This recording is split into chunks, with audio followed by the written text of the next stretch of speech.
nossa semana para que aconteça tudo que a gente precisa. A gente tem uma semana muito ativa, né? Aqui na igreja e em casa. Toda semana a gente vai visitar as nossas mães, lá em São Gonçalo, e passamos o dia, pelo menos boa parte do dia, almoçamos com elas. Então nós temos uma rotina que a gente tem que obedecer. Mas hoje viemos falando assim, eu falei, eu precisava tomar aulas de novo. Eu estudei música, teoria musical, pelo menos há 50 anos atrás. Eu tinha, sei lá, 15, 14 anos. Então, eu vou rememorar, eu vou ver e vou começar a me lembrar de novo. E a Ângela falou que também gostaria de estudar música. Nós sabemos, segunda-feira é o dia que a gente tira para fazer compras, para lavar carro, para ajeitar a casa. É o dia que a gente tenta, né? Mesmo assim, um que veio na igreja e precisa da gente, é uma emergência, entregar um negócio, não tem quem receba, a gente sempre está correndo atrás disso. Mas estamos pensando em vir estudar também, porque, primeiro, você, no meu caso, você espanta o alemão, você espanta o Alzheimer, né? Se você aprende algo que é diferente. Então, é bom você aprender um negócio diferente. Então, eu estou querendo aprender árabe e voltar a estudar música, que é uma maneira de melhorar a cabeça, viu, Sérgio? O Sérgio está pensando nisso. Sérgio queria clarinete, né? Mas a gente não tem ainda. Mas vamos ter. Mas eu te incentivo a vir. Faz um teste você mesmo. Vem amanhã, estuda as primeiras semanas, aí você diz, é bom ou não. Vai valer tanto a pena que você vai querer continuar estudando. Então, amanhã, às 19h30, a professora Patrícia, a maestrina, vai estar aqui. E você que tem filhos, incentive, irmãos. Meu filho não gosta. Essa não é a hora que ele decide, é você que decide. É você que decide. Amanhã ele te elogia. Amanhã, graças a Deus, minha mãe me mandava para a aula, me levava, graças a Deus que minha mãe fez. Se você vê hoje alguém cantando, tocando, foi provavelmente por causa do empurrão do pai e da mãe para que comprasse. Meu pai me deu um violão, eu era novinho, e aí o pai do Joelson soube, você não tem um violão em casa? Tenho, traz para a igreja. E aí, num conjunto de quase 100 pessoas, você vai tocar com a gente. Só que ele não ligou meu violão. Quem é que eu vi, irmãos? 100 pessoas cantando e eu tocando violão desligado. Aí eu falava assim, mas você não sabe ainda, você está aprendendo. O dia que você aprender, a gente... Hoje todo mundo quer um microfone na mão, um instrumento ligado. Ele falou, você vai olhando para o outro ali, e eu olhando para o irmão, que era a minha inspiração. E assim que eu comecei a tocar na igreja. Então... e como isso me serviu no campo missionário? Começar a igreja, não tem nenhum músico e a gente tem que começar. E como isso me serviu? Às quintas-feiras, várias vezes, o Edson liga e diz, pastor, não tem ninguém para fazer o louvor. Aí eu falo, puxa vida, numa igreja desse tamanho, não tem ninguém para ir lá fazer o louvor. Tem alguém que canta, mas não toca. Então eu saio daqui e vou lá e faço com alegria. Mas porque me dediquei quando eu era novo a aprender um instrumento. Não aprendi direito, mas uso o que sei e quero me melhorar agora para ver se aprendo baixo, que é um dos instrumentos que eu mais amo. Então, amanhã, 19h30, venha tomar um café com a gente, pegar essa aula e aprender algo novo para você servir a Deus, para ser uma ferramenta mais útil. Amanhã a gente abre lá em São Pedro da Aldeia e diz, precisava de um casal para ir, que não apenas pregasse a palavra, que fosse músico também. Eu sempre disse isso, irmãos. Paulo e Pedro, ambos foram úteis ao reino de Deus. Mas Pedro foi até certo ponto e Paulo passou dali. Por quê? Porque Pedro só falava a língua da casa. Paulo falava hebraico, Paulo falava latim, Paulo falava 3 idiomas pelo menos. Ele foi mais além. Na hora de ir num palácio, Pedro não podia porque ele era cidadão galileu. Paulo era cidadão romano. Então, quanto mais você tiver na bagagem, mais longe você vai no reino de Deus. Não por você, para que Deus te use mais. Então, vá, estenda sua bagagem, como se fala em música, sua tessitura de conhecimentos, para que Deus possa te usar mais. Amém? Amanhã, 19h30, quem diz amém? Amém. Ok. Só mais um anúncio, que é sobre as inscrições abertas para o treinamento de inclusão e acolhimento. Nós estamos muito orgulhosos em Deus, porque a nossa igreja tem aberto as portas para famílias que precisam de apoio, com filhos com autismo e com outras especialidades. Então, vamos ter um treinamento dia 31, de 3 da tarde em diante, até entrando um pouquinho pela noite, com especialistas falando do assunto, dia 31, aqui na igreja, mas você precisa se inscrever, há uma pequena taxa, isso inclui o lanche, inclui o material e a participação. Então procure Tati e João depois do culto, lá fora no balcão de informações, e vamos crescer juntos. É a chance de a gente fazer algo para o Senhor. Amém? Abra sua Bíblia, por favor. Na carta de Paulo aos Coríntios, capítulo 9, verso 24. 1 aos Coríntios 9, 24. As Olimpíadas terminaram, eu peguei um pedacinho agora do encerramento, da solenidade de encerramento, mas misticismo, que beleza, não é? Tanto que o narrador tem que explicar, que senão ninguém entende do que está falando, né? É o cavaleiro dourado que vai descer, você vai descer da onde? E aí uma série de coisas tem que explicar, que senão você não entende, não é? Mas a Olimpíada é um evento, eu gosto de ver, porque no esporte você vê o resultado de anos de dedicação, de renúncia, de abnegação, e hoje terminaram as Olimpíadas, né, que já acontecem há muitos anos. Só na era moderna já é a 38ª, deixa eu ver se foi isso, 38ª, se não me engano. E não sei se você assistiu alguma coisa, a gente torceu pra caramba, o Brasil conseguiu medalhas, e minha outra metade, ontem a gente estava assistindo o jogo Brasil-Estados Unidos, torcendo pelo Brasil para ganhar futebol feminino, né? O Brasil perdeu os Estados Unidos. Eu pus a mão no coração e comecei, porque é a outra metade, né, meu irmão? 30 anos da minha vida eu passei lá fora e sou cidadão americano, então qualquer um dos dois que ganhasse, mas realmente a gente estava torcendo mais para o Brasil, né, por ver o empenho, e até a gente se incomoda, o Brasil, que é tradição em futebol, não é? E perder para um país que chegou depois, mas a gente fica analisando algumas coisas, e outro benefício que a gente traz de ter vivido numa cultura diferente, até quando a gente compara com a nossa, é ver, por exemplo, no Brasil ainda se fala que o importante é competir. Nos Estados Unidos o importante é vencer.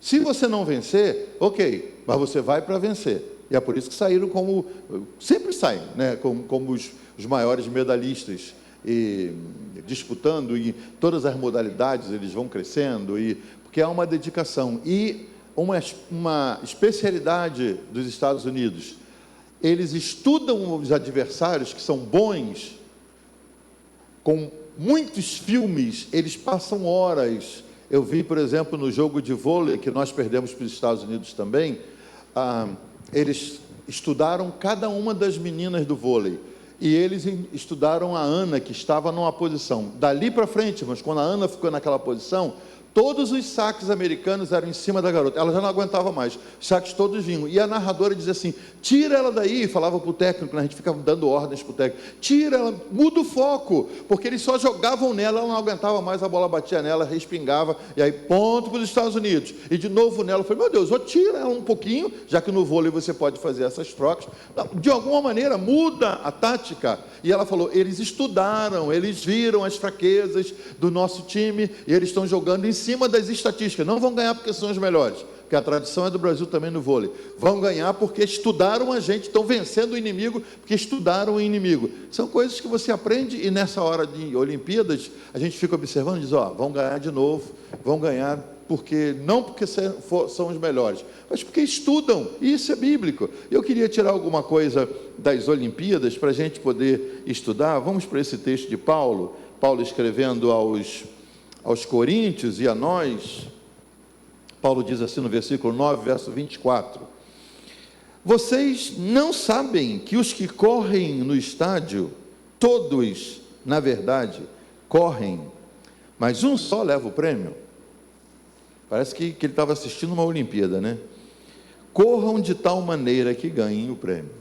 E é verdade, nos tempos bíblicos já haviam as Olimpíadas, que depois tiveram uma interrupção, aí voltaram do que chamamos os tempos modernos, mas as Olimpíadas acontecem há muito tempo, né? Os gregos foram os principais a promoverem esse tipo de encontro, de esportes, e naquele tempo ganhavam os louros que botavam na cabeça, diferente de hoje das medalhas, né? Ganhavam os louros, e os países que mandavam seus atletas faziam de tudo para que os atletas ganhassem, até nas corridas, que a maratona começou lá, nas maratonas eles jogavam peças de ouro, peças de prata e de ouro, metais preciosos, eles iam jogando, porque a maratona corria em estradas daquele tempo, no meio do mato e na floresta, e eles mandavam pessoas para ir jogando coisas de valor, para ver se o atleta que estava correndo, representando um país, se distraía para pegar aquilo enquanto o outro passava. Valia tudo para que o atleta vencesse e ganhasse os louros e representasse uma nação. E Paulo, muito bem informado, oportuno como sempre, viu essas coisas e trouxe algo para nós. Pois bem, estamos no final das Olimpíadas e eu anotei, são 48 modalidades, cresceu muito, 204 países independentes, e mais os independentes, tivemos inclusive uma federação de atletas ucranianos, por exemplo, que o país não veio, como a Rússia também não veio, mas vieram independentes, foi muito bonito isso. 11.216 atletas, que encontro, não é? 11.216 atletas, apesar do Rio não estar tão apropriado para natação e outros esportes, mas a França se preparou para isso e fez algo muito interessante, recebeu esses atletas, e no final, quando a gente passa a régua, a gente vê tantos esportes sendo representados, tantas modalidades: atletismo, natação, ginástica, tiro, futebol. Dessa vez tivemos a maior ênfase no surf, com surf, e que bom que os brasileiros lideram, né, no mundo inteiro, mas surf, e também no skate, outra brasileirinha, irmã nossa, nos representando lá. Mas deixa eu perguntar, qual é a sua favorita? Qual é a modalidade esportiva que você prefere? Deixa eu ver se eu ouço uns 3 ou 4 aqui. Voleibol. Vôlei, já está fazendo assim como saque, ó, como fazendo assim, ó. Vôlei, né? Ginástica. Qual? Olímpica ou rítmica? Olímpica. Natação. Futebol. Hã? Futebol feminino. Judô, é isso? Judô. Eu assisti taekwondo, eu achei muito sem graça, não é? Muito sem graça, porque tem uns sensores no peito e nas costas, eles não usam as mãos, é só tentando chutar a cabeça. O outro, não é nem de frente, eles ficam um para o lado para o outro e tentando chutar o tempo inteiro. Achei muito sem graça, mas que bom, até o brasileiro ganhou medalha e ficamos felizes com isso. Mas as Olimpíadas oferecem uma bela analogia com o reino de Deus. Eu queria aproveitar isso para a gente falar com a vida cristã. Por exemplo, existem muitas modalidades lá, e no reino de Deus existem muitas maneiras de você atuar para expandir o reino. Assim como você escolheu o futebol, o vôlei, ou natação, ou judô, qual é o seu favorito dentro do campo na vida cristã? Dentro da igreja você tem evangelismo pessoal, você tem crianças, você tem música, você tem ministério de misericórdia, você tem terceira idade, você tem jovens, você tem muitas modalidades. Assim como nas Olimpíadas, o Senhor espera que você escolha uma para se envolver, que você não fique alheio, apenas apreciando.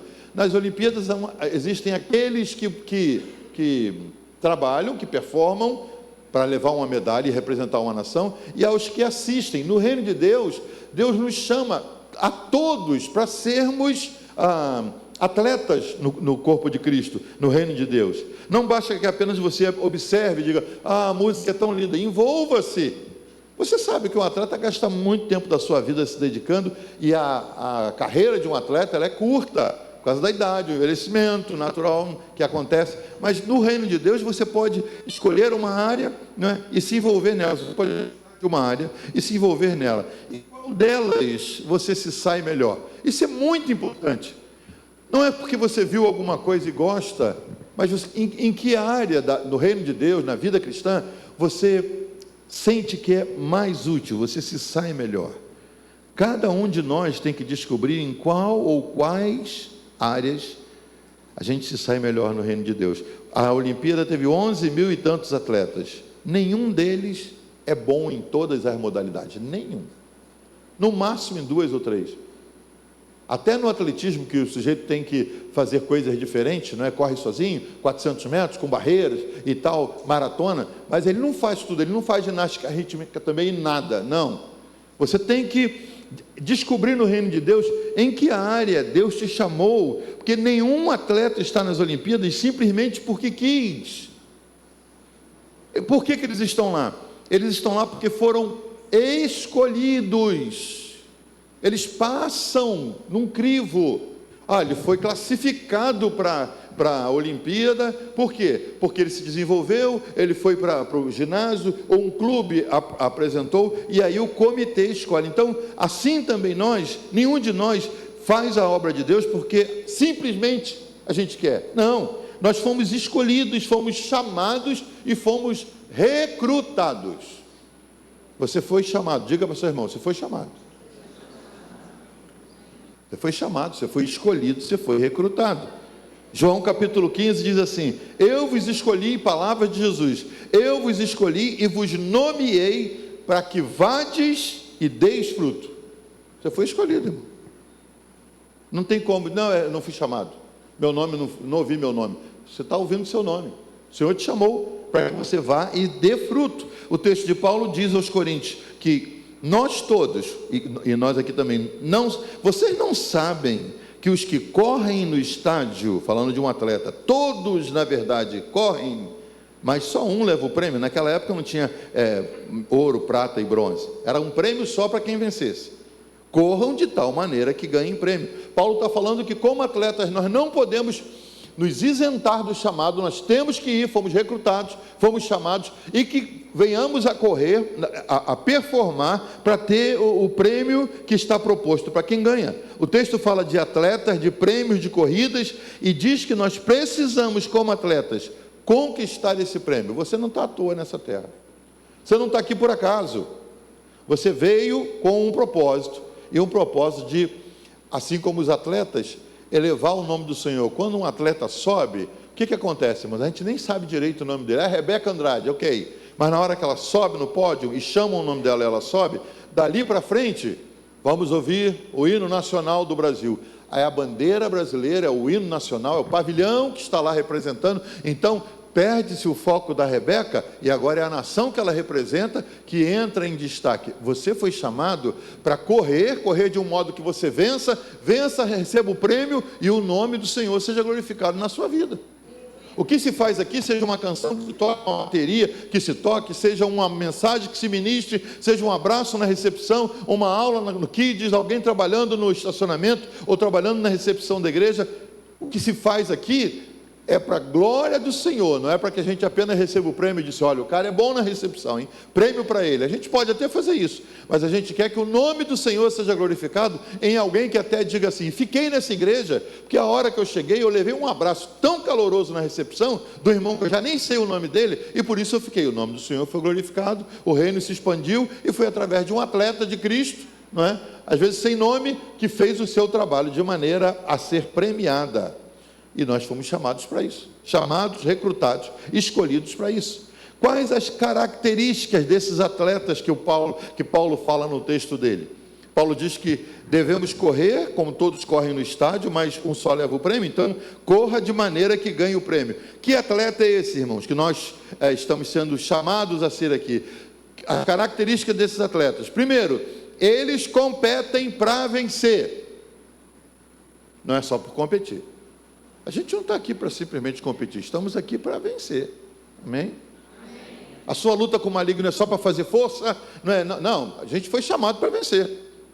A Bíblia diz que essa é a vitória que vence o mundo, a nossa fé. Paulo escrevendo também aos jovens diz: eu vos escolhi, vos escrevi, jovens, porque sois fortes e já vencestes o maligno, não é? Já negociaste com o maligno, vocês estão empatados, fomos chamados para vencer. Então, esses atletas de que Paulo fala, que somos nós, eles competem para vencer. É por isso que quando um atleta perde, ele chora. A gente viu um atleta chorando, né? Principalmente quando é numa luta que gera medalha. Agora vai para a medalha.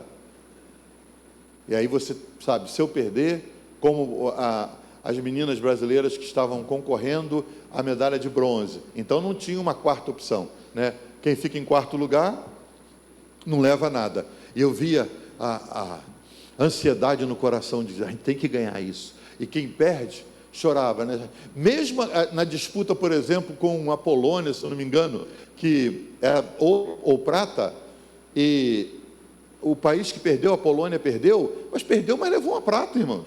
Eles choravam abraçados, e não choravam apenas por ter ganho a prata, choravam porque assim, porque não conseguimos o ouro. E a gente tem que ter cuidado com a nossa cultura. Amém, você não ganhou o ouro nem a prata, mas levou o bronze. Amém, voltou com a medalha para casa. Porém, isso não pode se tornar uma cultura na sua vida. Você é o cara do bronze, que isso? E às vezes eu vejo essa cultura, por exemplo, nos atletas brasileiros. Pelo menos, levamos o bronze. Nós não fomos chamados para ser os atletas do quase a gente ganhar. Quase. O brasileiro está sempre lá. Nós trouxemos 20 medalhas. Mas eu vi muitas vezes que o Brasil podia levar outras medalhas, trazer para casa. Tradição do futebol, somos nós, irmãos. Marta jogou pela 6ª vez, e acho que é a última, né? Sexta Olimpíada dela, acho que ela entrou bebê, jogando. De novo, eu falei, a Marta, na hora que o Brasil começou a jogar com os Estados Unidos, e viu o jogo esticando, e de novo a técnica das americanas anulando as atletas principais do Brasil, aí daqui a pouco entra a Marta, e aí 1-0 para os Estados Unidos, e vão segurar isso aí, e aí na hora que ganhamos, amém, mas pelo menos a gente trouxe a prata. Ok, você não foi chamado para ser um atleta de prata, você foi chamado para vencer, e nos tempos antigos era uma medalha só, um ganhava, os outros não.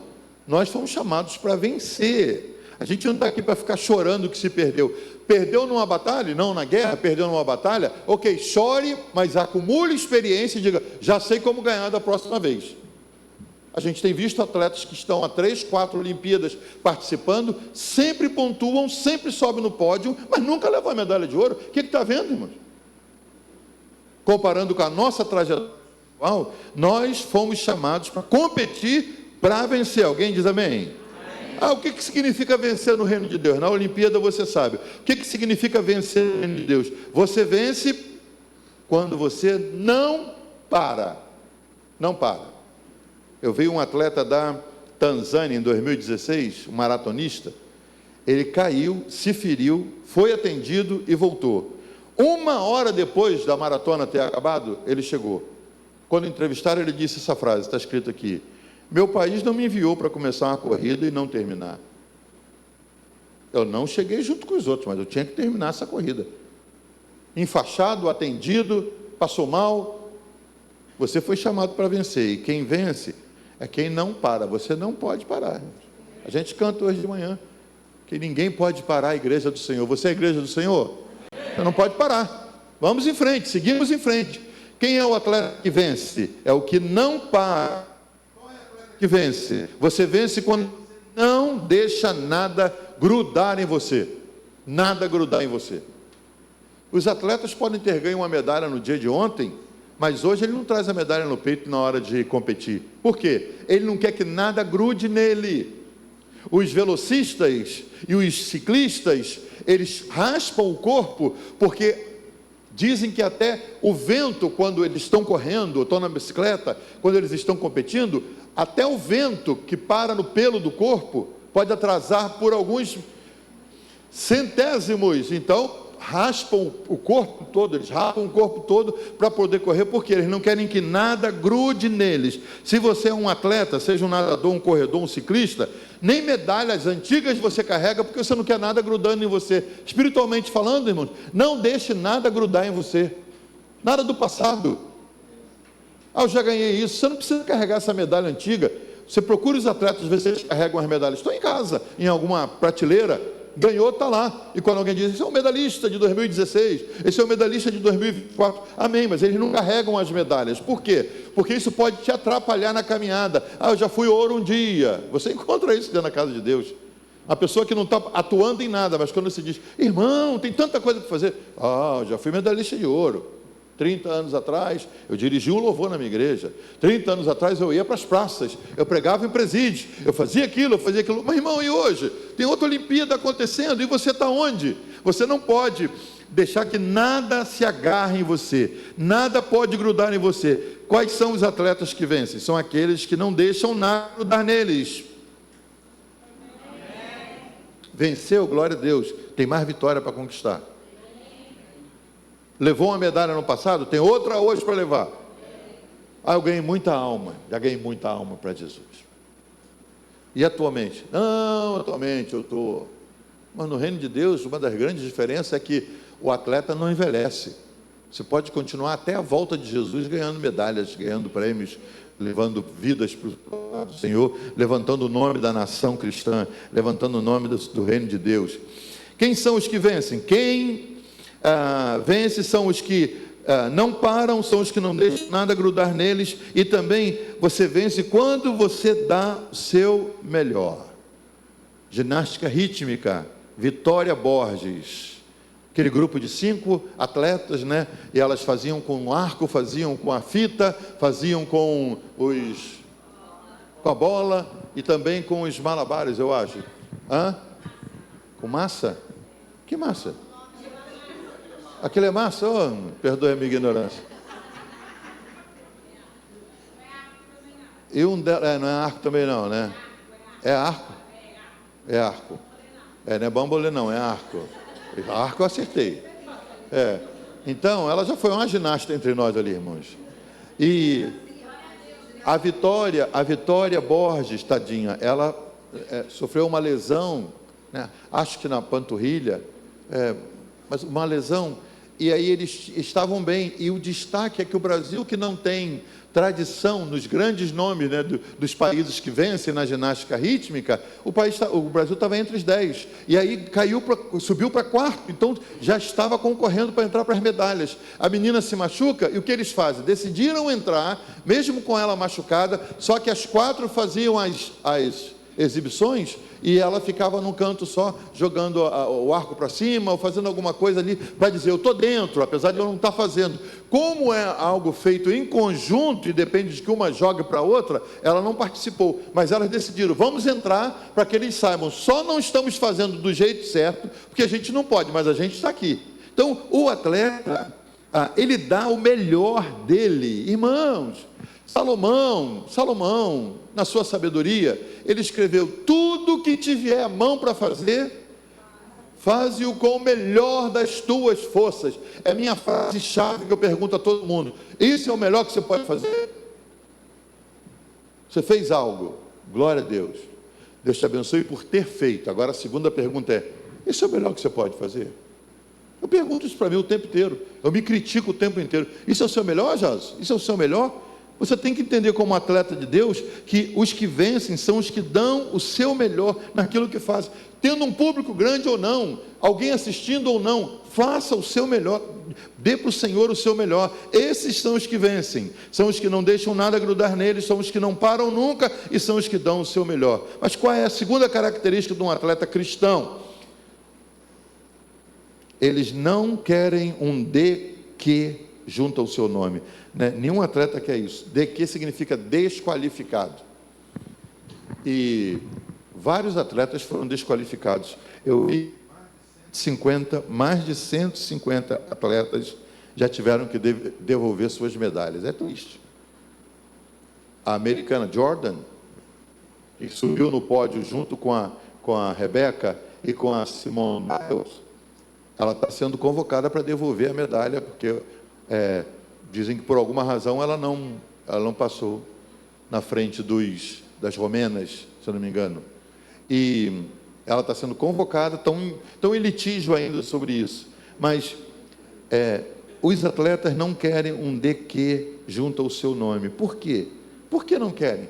Porque depois de anos de dedicação, de preparação, de desgaste físico, de abrir mão de saídas, de filmes, de passeios, de pizzas, de brincadeiras, de saídas com amigos, de finais de semana passeando e se dedicando ao esporte, fazendo exercício e tentando melhorar sua própria marca, depois de 4 anos, na hora que se mostra e que demonstra o trabalho que fez, né, o que acumulou ao longo desses anos, aí vem publicamente e mostra, de repente é desqualificado. Nenhum atleta quer esse DQ do lado do seu nome. Por quê?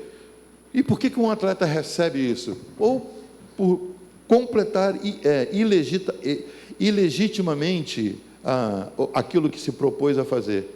Houve uma nadadora francesa que ficou em segundo lugar e foi desclassificada também. Por quê? Porque por alguma razão não correu dentro das regras. E a Bíblia diz: aquele que não concorrer legitimamente não leva o prêmio. Atletas são desqualificados por competir ilegitimamente, por causa de doping, por uniforme irregular, por estar fora do peso. A gente está com um problema aí, as lutadoras de boxe, né, que nasceram homem, cresceram homem, mas agora nas Olimpíadas dizem que são mulheres, né? O DNA, os cromossomos, todo exame médico, toda a ciência diz, é um homem. Força de homem, braço de homem, músculos de homem, cromossomos de homem, mas aí, não, mas eu me sinto mulher. E aí o comitê aceita, e uma atleta com 47 segundos abriu mão, não quis lutar mais, ela viu com quem ela estava brigando, falou: estou competindo com um homem, né? A potência do soco, a força dos braços, ela sentiu, não dá para mim. E mesmo assim, esse atleta, ou essa atleta, levou a medalha porque ganhou uma luta, para mim, ilegitimamente. De acordo com a Bíblia, irmãos, a medalha não vai para ele. Porque a Bíblia diz que quem não concorrer legitimamente não recebe o prêmio. Tem que estar dentro do peso, tem que estar dentro das medidas, tem que estar com o equipamento adequado. E o atleta cristão? 2 Timóteo, capítulo 2, verso 5, Paulo também diz: ninguém recebe o prêmio se não competir legitimamente. Se Deus nota que no meu coração eu estou trabalhando para ter uma igreja grande, porque a igreja do meu irmão pastor aqui na esquina é menor que a minha, Deus sabe que eu estou competindo ilegitimamente. Aquilo que a gente faz dentro do reino de Deus não pode ser para mostrar para o outro que a gente é melhor, que a gente sabe fazer melhor. Um atleta pode fazer melhor que o outro e superar, levar uma moeda, uma medalha superior, mas ele não pode fazer com essa intenção. Ele faz com a intenção de honrar o espírito esportivo e elevar o nome da nação que ele representa. E no reino de Deus a mesma coisa. Paulo diz: ninguém que concorra ilegitimamente pode levar o prêmio. No reino de Deus, espiritualmente falando, o que significa desqualificar um atleta cristão? Não estamos falando de salvação nem de céu, nem falando do amor de Deus, estamos falando sobre perder batalhas espirituais. Há batalhas que perdemos, irmãos, porque nós não estamos lutando adequadamente, não estamos concorrendo do jeito que deveríamos. Há um sentimento escuso agasalhado no coração, e por esse sentimento é que nós estamos batalhando, quando deveríamos estar fazendo pelo sentimento de honrar ao Senhor. Então, como é que a gente perde batalhas espirituais? Primeiro, por ignorância, por desconhecer as regras de Deus.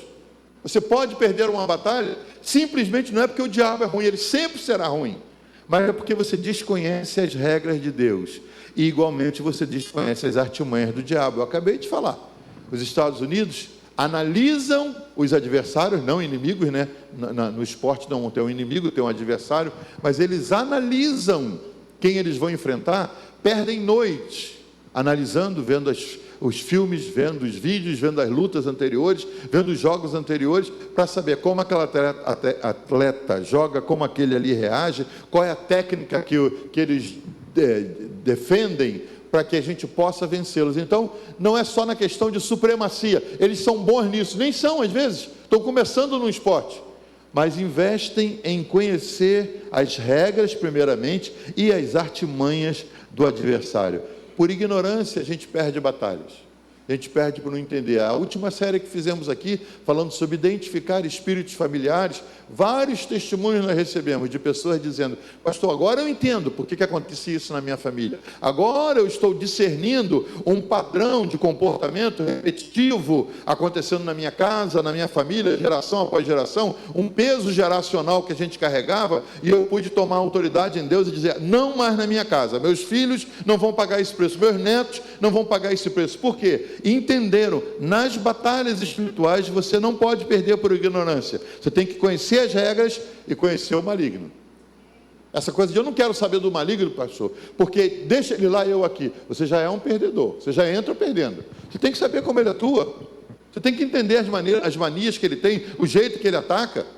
A Bíblia diz vigiar e orar, e antes de orar você vigia. Você tem que saber como ele ataca, a maneira que ele tem, as artimanhas que ele usa. Então, como é que se perde uma batalha espiritual? Primeiro, por ignorância. Segundo, por desculpas. Foi minha esposa, desculpa de Adão. Tudo seria diferente, irmãos, quando Deus entra no jardim, como ele fazia todo dia, ele disse: Adão, meu caro, e aí, cadê você? Todo dia você está aqui, cadê você? Mesmo sabendo onde ele estava. Ó Senhor, parece até espiritual, né? Ouvi a tua voz e temi. Temeu por quê? Onde você aprendeu a ter medo? Ter medo de quê? Ouvi a tua voz, você ouve minha voz todo o tempo. Ouvi a tua voz e temi. O Senhor foi direto ao ponto. Você comeu do fruto que eu te proibi? Qual foi a resposta de Adão? A esposa que me deste. A esposa que me deste. Até hoje tem uns parentes de Adão jogando outros. O que houve? E é tão mais fácil resolver um assunto quando você assume a responsabilidade imediatamente. É muito mais fácil. Quando você diz, vamos de fio, né? É melhor, né? É muito mais fácil quando você assume. O negócio não pode parar, irmão, está vendo? No atletismo é isso aqui, ó, né? Passa o bastão, passou de um para outro. Mas quando você assume, fui eu, Senhor. Você fez? Fiz. Em vez de dizer, a esposa, o marido, desculpas nos fazem perder batalhas. Foi minha esposa, chovia muito. Cada dia a gente tem uma desculpa nova, não é? E a gente vai se tornando especialista em desculpas. Cada hora que pergunta, você diz um negócio. Desculpas nos fazem perder as batalhas espirituais. Terceira razão porque a gente perde batalhas, procrastinação. Palavra difícil, mas dá para entender o que é. Deixar para amanhã o que pode ser feito hoje. Procrastinar. O maior pecado do fleumático, diz minha esposa. Jogar para o dia seguinte. Amanhã eu faço. Você não sabe se vai estar vivo amanhã. Você não sabe se vai ter condições amanhã. Tem a oportunidade hoje? Faça hoje. Faça hoje. E assim a gente vai adiando visitas, abraços, compromissos. A gente vai jogando para frente. Que dia que você vai fazer? Faraó é o péssimo exemplo, irmão, nisso aí. Quando as rãs vieram entrando nas panelas, nos bolsos, nas gavetas, nos travesseiros, ele não aguentava mais, aí moscas e tal. E aí Moisés fala: você quer que eu ore por você? Quero. Quando? Amanhã. Um dia mais de praga. Você quer mais um dia de praga na sua vida? É agora, ora agora. Não é, pastor, o dia que o senhor puder, ora por mim. Não, irmão, vamos orar agora. Não sei se vou estar vivo amanhã, não sei se vou estar por perto amanhã. Agora eu tenho diante de mim a oportunidade, então eu aproveito. Nós perdemos batalhas não só por desculpas e ignorância, por procrastinar, adiar para amanhã o que pode e deve ser feito agora. Tem coisas que você ainda pode fazer hoje, quando sair daqui, ou antes de sair daqui.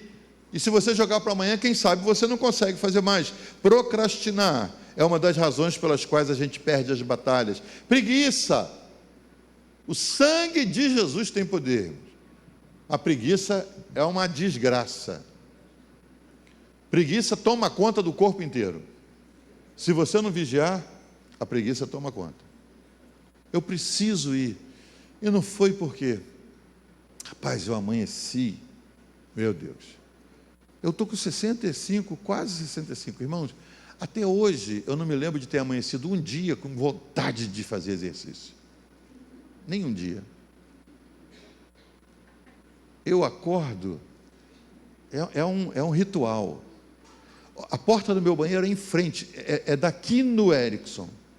Mas, irmãos, parece uma corrida de 400 metros com obstáculos. Eu levanto, sento na cama, eu olho e faço os cálculos, é ali. E vou pelos armários, e vou.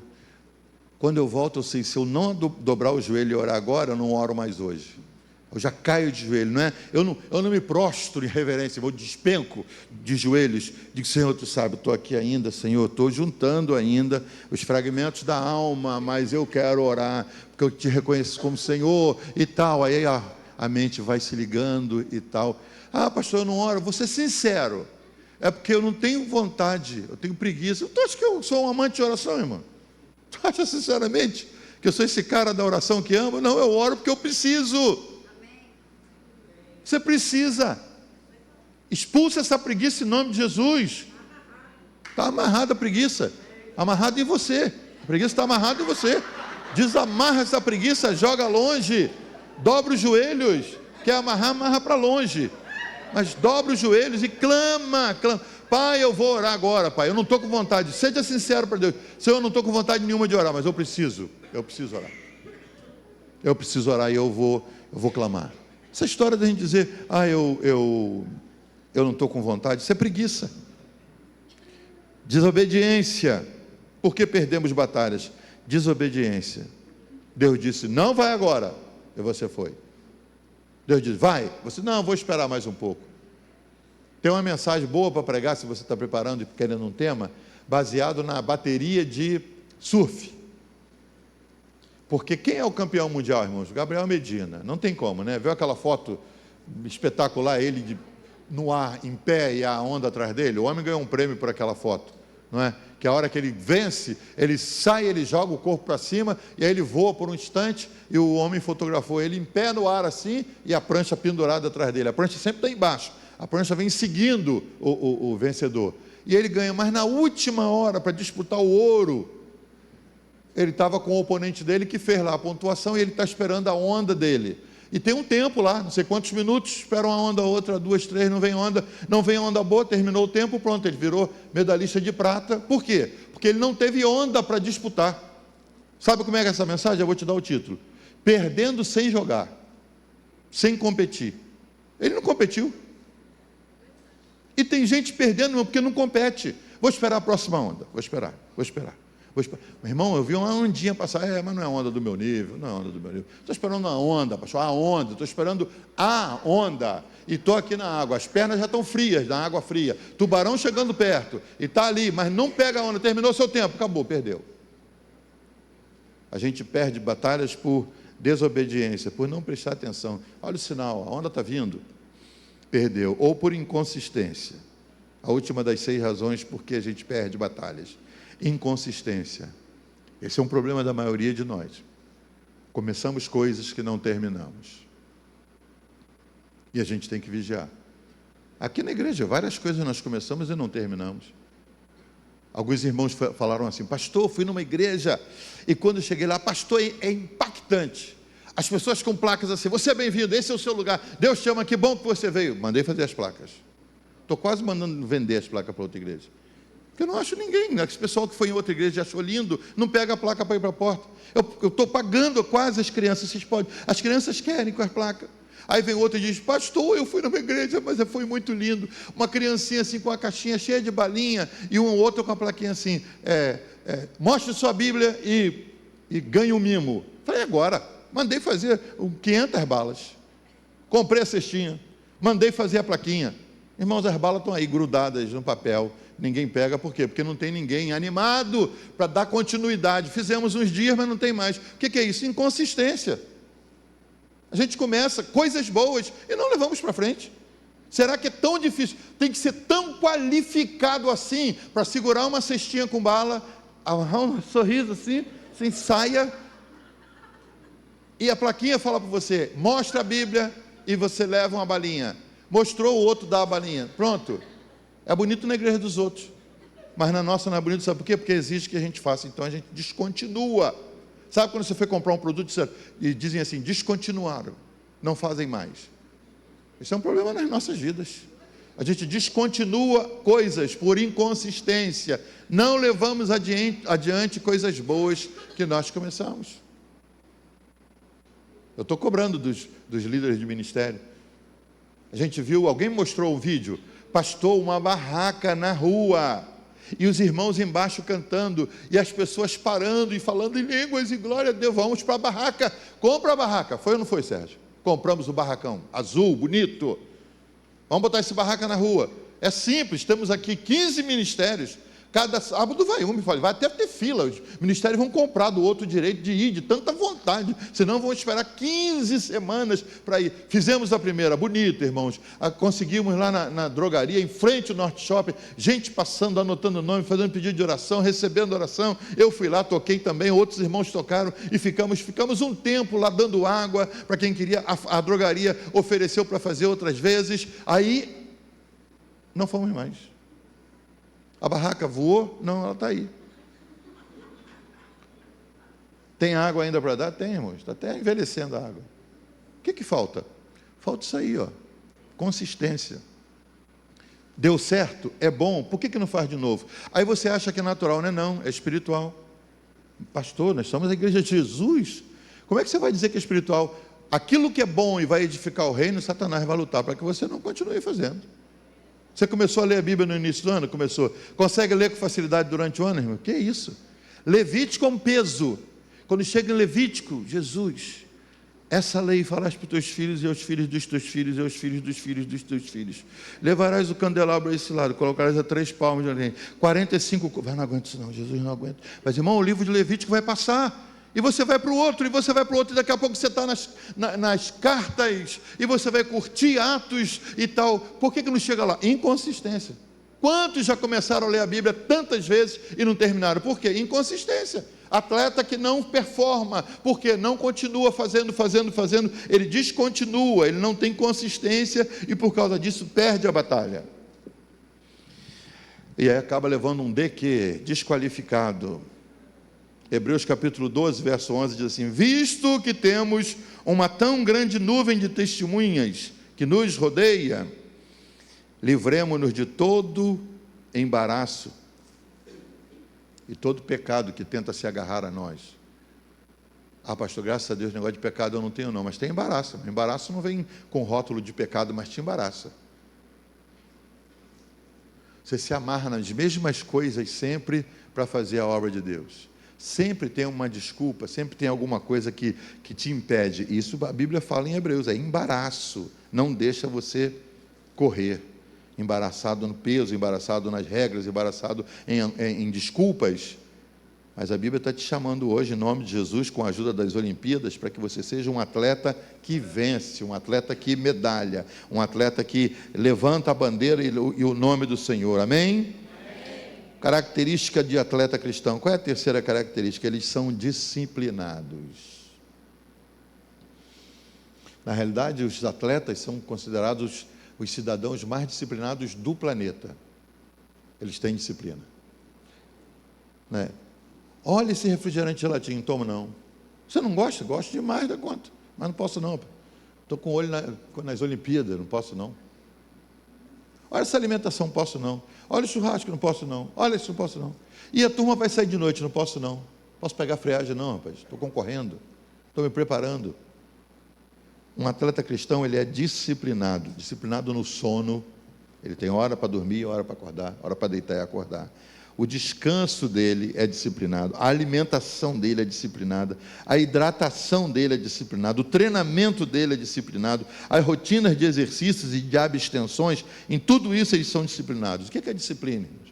É algo que só se alcança fazendo a mesma coisa várias vezes. Eu preguei aqui outro dia sobre a corrida de 1 milha, que ninguém conseguia fazer em menos de 10 segundos. Aí, em 1949, se não me engano, um estudante de medicina treinou sozinho, conseguiu, e foi lá e ganhou. No ano seguinte, outro fez, naqueles próximos anos, 120 conquistaram. Por que ninguém conquistava? Porque dizia assim, é impossível. Aí um conseguiu, diz, não é possível. Hoje a gente estava vendo recordes mundiais sendo batidos na Olimpíada. O cara que ganhou na Olimpíada passada bateu o próprio recorde. Se alguém dizia, não é possível fazer nesse tempo, ele fez, agora fez melhor. Disciplina, disciplina. 4 anos, nos 4 anos passados em que você curtia a vida, o atleta estava trancado num estádio, se gastando, se preparando, porque ele sabe, eu não sei quantas Olimpíadas eu vou participar, então eu tenho que fazer enquanto eu posso. Disciplina, atletas são disciplinados. Em que nível de disciplina você se encaixa? Provérbios 25 e 28 diz assim: aquele que não tem disciplina é como uma cidade sem muros, fácil de ser atacado. Como atletas espirituais, nós temos que ter disciplina. Sobre o que, pastor? Disciplina sobre o tempo, sobre atrasos, disciplina na pontualidade, disciplina nas tarefas, disciplina nas prioridades. Irmãos, nós temos que saber quais são as prioridades da nossa vida. De manhã, quando eu vou sair de casa, eu tenho uma lista de prioridades. Eu vivo com esses papeizinhos aqui, ó. Eu tenho blocos desses papeizinhos autocolantes. Prendo no painel do meu carro, na minha casa, no meu quarto, na minha cabeceira. Eu tenho isso aqui na minha Bíblia, tem um montão aqui dentro que eu coloco. Sabe por quê? Porque às vezes vai fazer um anúncio ou vai dar uma palavra de oferta e fala uma frase que pode ser o argumento para uma mensagem. Eu tenho um papelzinho, uma caneta no bolso, eu anoto. Eles estão sempre à mão. E é a maneira de eu me disciplinar.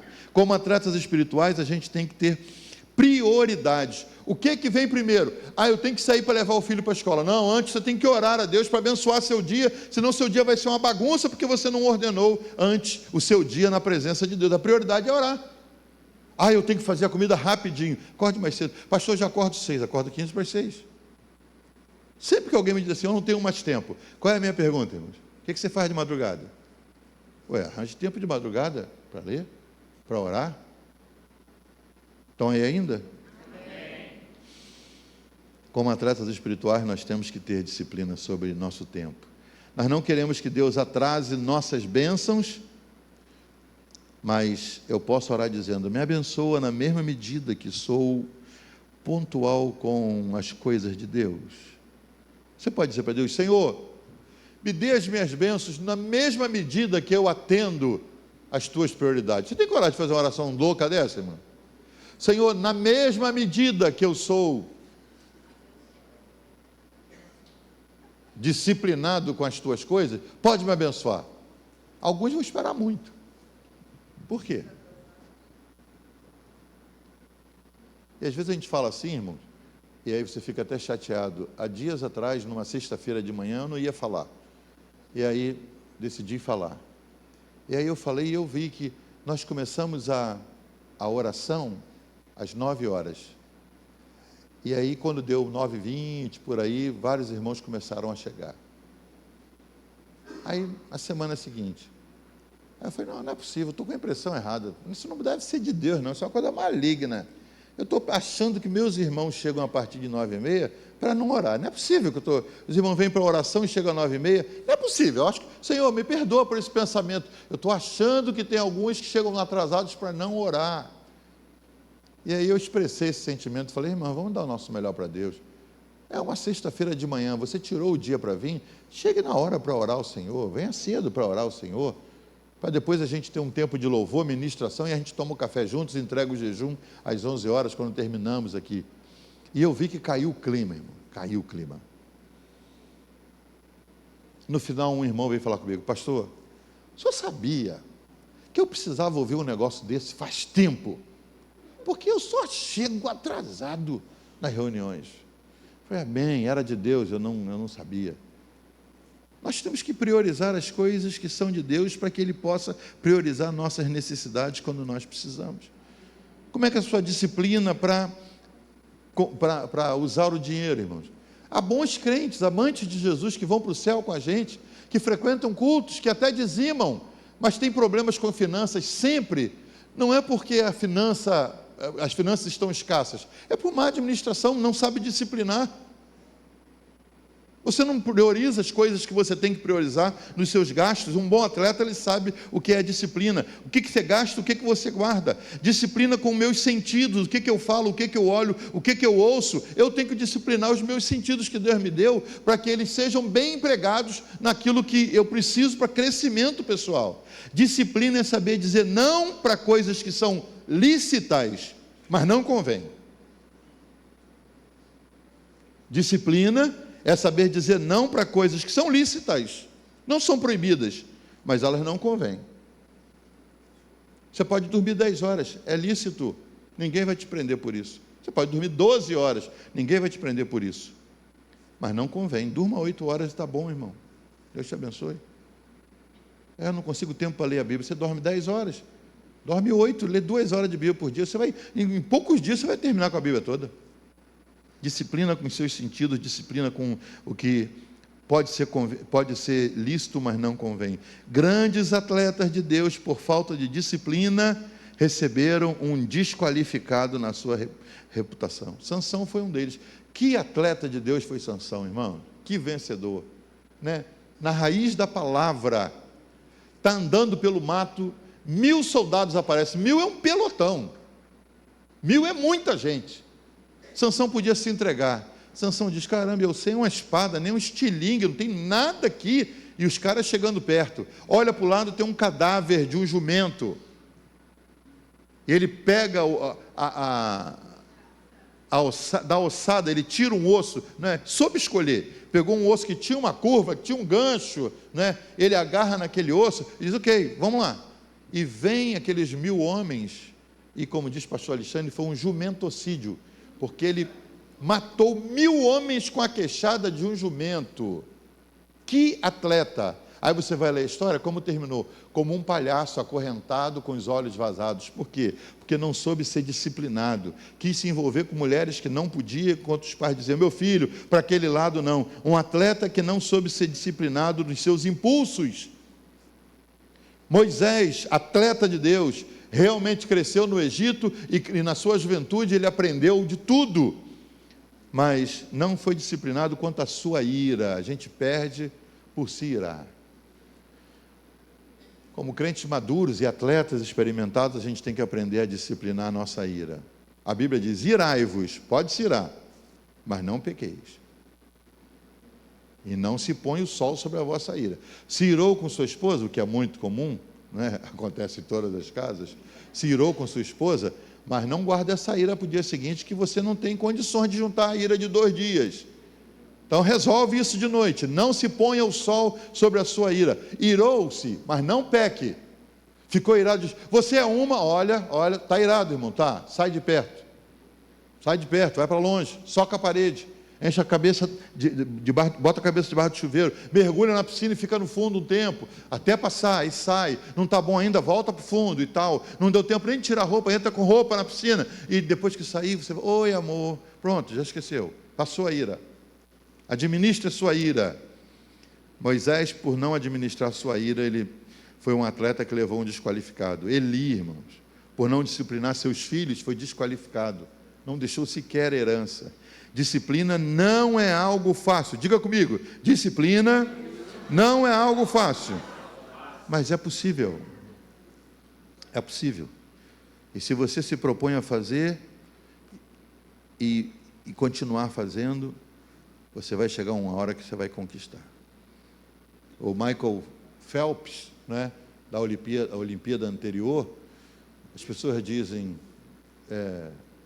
caramba, como é que o cara conseguiu? Ele levou tanta medalha. Ele só não levou mais medalha porque não tinha mais. Ele levou tudo que tinha de medalha na natação, não é? O maior medalhista de natação da história, considerado um dos maiores atletas. Aí você diz assim: acha que aquilo ali é uma coisa que Deus deu? Você acha? Acho que é a formação física dele. Ele se aproveitou, que o técnico viu e falou: você tem uma formação física, você tem um corpo apropriado para natação, altura, envergadura e tal. Mas sabe o que ele diz que é a razão dele ganhar tantas medalhas? Ele nadava 80 quilômetros por semana. Põe 80 quilômetros aí. Daqui a Itaboraí.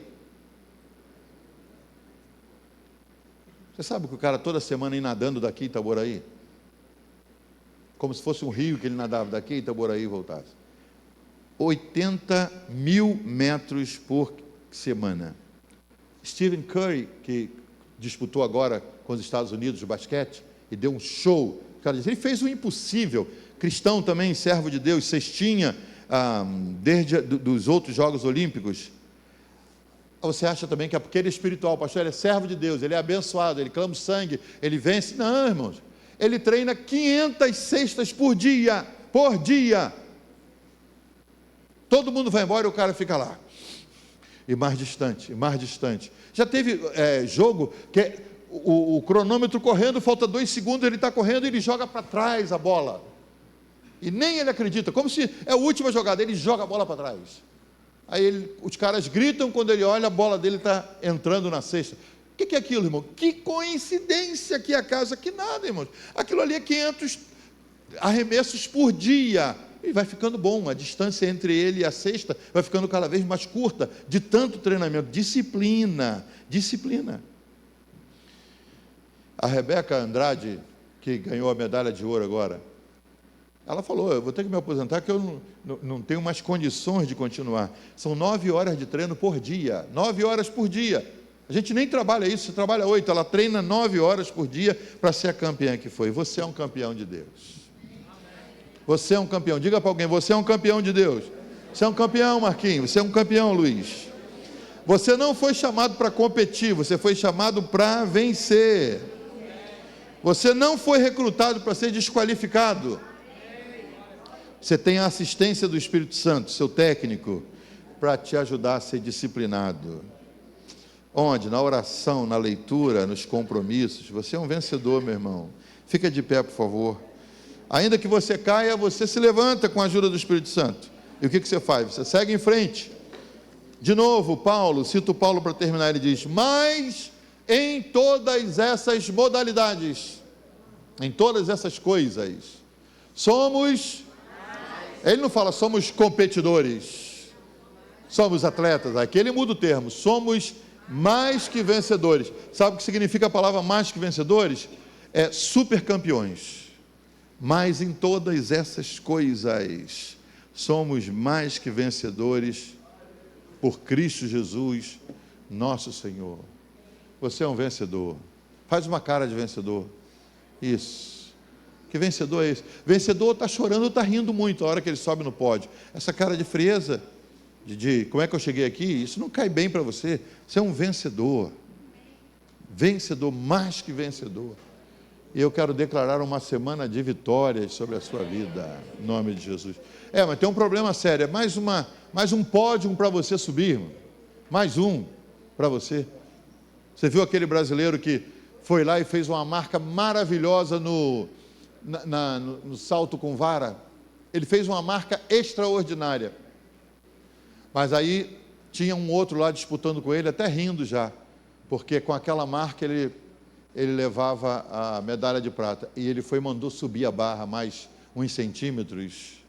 Ele sabia que aquela ali já foi demais para mim, mas ele mandou subir a barra, até o pessoal falou, o que ele está fazendo?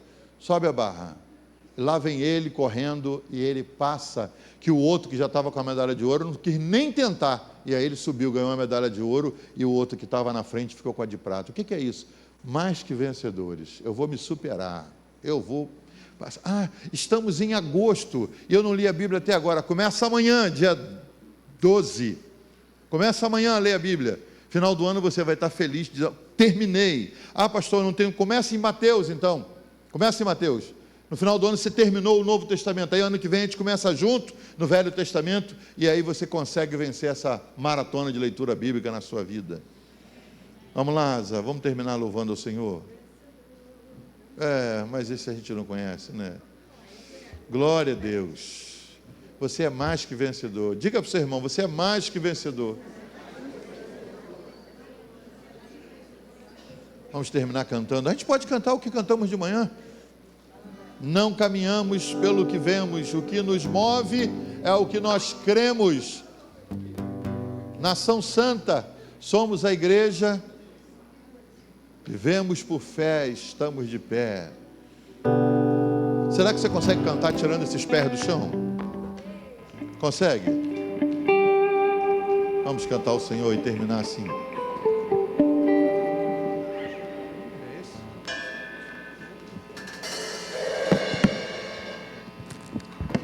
Vou voltar aqui para louvar o Senhor.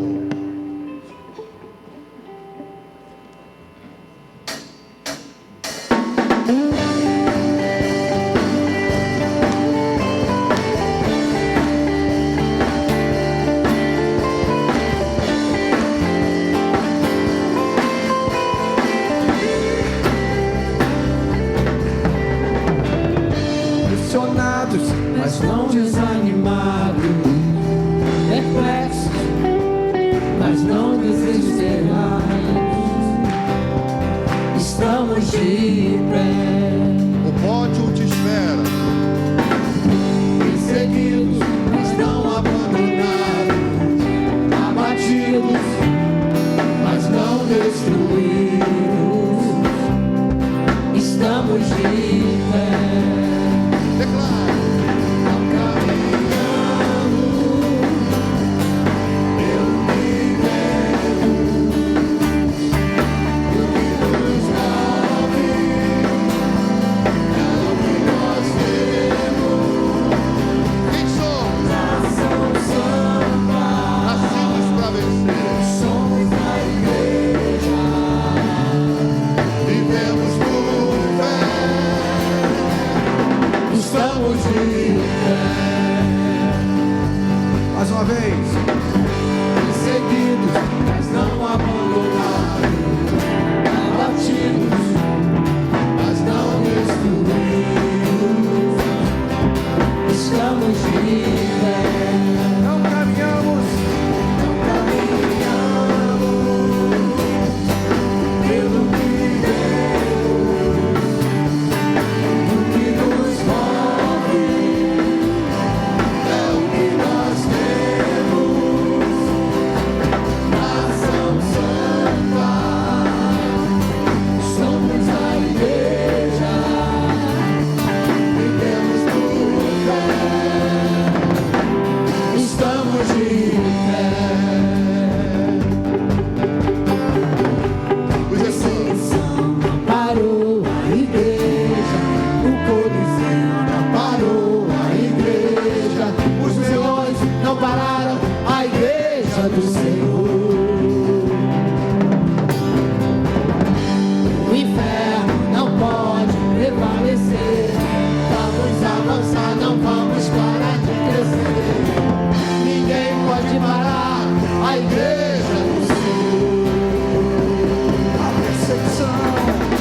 A perseguição não parou a igreja, o Coliseu não parou a igreja, os leões não pararam a igreja do Senhor.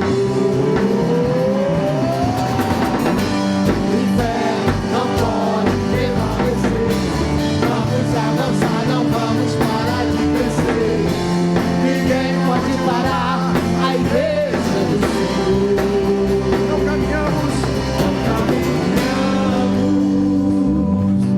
Pelo que vemos, o que nos move é o que nós temos. Nação santa, somos a igreja, vivemos por fé. Estamos de